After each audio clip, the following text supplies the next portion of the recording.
যখন কোনো সরকার অথবা এমপি মন্ত্রী অথবা চেয়ারম্যান বলেন যেই যখন কোনো এলাকার রাস্তাঘাট স্কুল কলেজ মাদ্রাসা অথবা কোনো মসজিদের উন্নয়ন করবেন, সেই উন্নয়নগুলো হচ্ছে সার্বজনীন উন্নয়ন।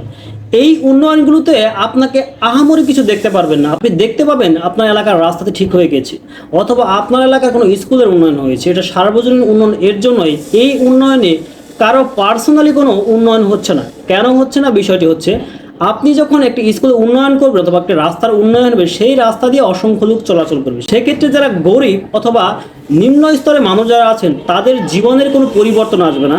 কিন্তু এই পরিবর্তনগুলো দেখা যাবে যে সবচেয়ে বেশি মানুষের চোখে পড়বে, কারণ সেই উন্নয়নগুলো তারা করে থাকে যেসব উন্নয়ন বেশি মানুষের চোখে পড়বে। কিন্তু সেই পরিমাণ ডোনেশন কখনো একজন ব্যক্তির পেছনে করবে না যে এই ব্যক্তিটাকে এই পরিমাণ ডোনেট করলে, অথবা রাস্তার এই যে আপনার অতিরিক্ত কাজটা না করে যদি কাউকে আমরা ডোনেশন করি, সেটা দিয়ে হয়তো কোনো বিজনেস করতে পারবে, অথবা সে তার জীবনের জীবিকার জন্য কিছু একটা করে ফেলতে পারবে, অথবা তার পরিবারের জন্য মোটামুটি যে পরিমাণ আয় রোজগার দরকার, সেক্ষেত্রে তাকে এই ডোনেশনটা করলে সে সেটা মেটাতে পারবে এবং সে দারিদ্রতার সীমার বাইরে চলে আসতে পারবে। এই ধরনের উন্নয়ন কোনো নেতারাই করবে না। কারণটা হচ্ছে, এই ধরনের উন্নয়ন হচ্ছে এককালীন উন্নয়ন বা একজনের উন্নয়ন, এবং যখন আপনি রাস্তা করবেন তখন এটা সবার চোখে পড়বে এবং সবাই আপনাকে ভোট দিয়ে দ্বিতীয়বারের জন্য নির্বাচিত করার জন্য যাবে।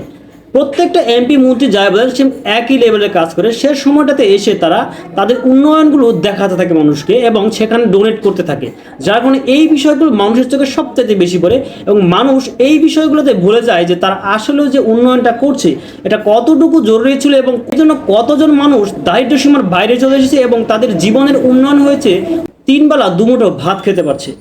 আসলে পলিটিক্স জিনিসটাই এমন যে আপনাকে একটা দেখাবে কিন্তু পর্দার আড়ালে অন্য কিছু চলবে। আপনার মাস্টার মাইন্ড এবং রাজনীতিবিদদের মতো সেম একই ক্যাটাগরির কাজ দেখা যায়।